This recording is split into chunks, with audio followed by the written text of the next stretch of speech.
feu.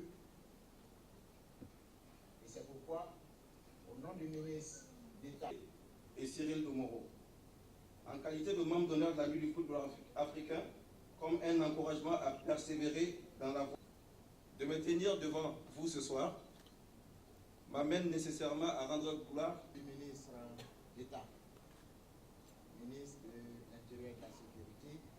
Ce rêve que nous voulons poursuivre avec Yves Sabato.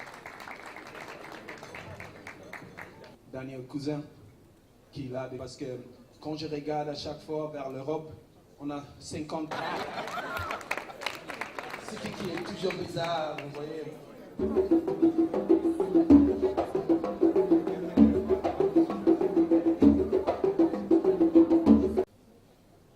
Normalement, nous les footballeurs, on ne parle pas. We wanted to have an event where African people reward African football. We didn't want it to come from somewhere else. We've got a lot of talent, and the whole world knows about it. But what do we do as Africans to show it to the people, to show it to the players? So we just wanted to acknowledge the fact that they are great. They contribute even to the society because they give dreams to children and everything. So this is why we decided to embark on that.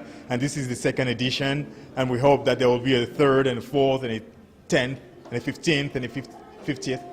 Il n'y a pas de groupe difficile. Vous avez 32 nations qui sont qualifiées pour la Coupe du Monde. C'est la meilleure nation du monde. Il faut se dire que la Côte d'Ivoire ne peut pas aller à une Coupe du Monde et revenir bredouille. Il appartient aux joueurs de comprendre que c'est les mêmes athlètes qu'ils rencontrent en Europe, surtout qui sont tous professionnels. Donc sur le terrain, ils doivent se surpasser. Ne pas dire que parce que c'est un pays qui est au-dessus de la Côte d'Ivoire, que nous perdons. Il n'y a aucun pays au-dessus de la Côte d'Ivoire. Et je suis d'accord avec Stéphane Keshi qui dit que ceux qui gagnent n'ont pas de tête. Le pronostic du cœur m'amène à penser que au moins 2 ou 3 équipes africaines sortiront du groupe.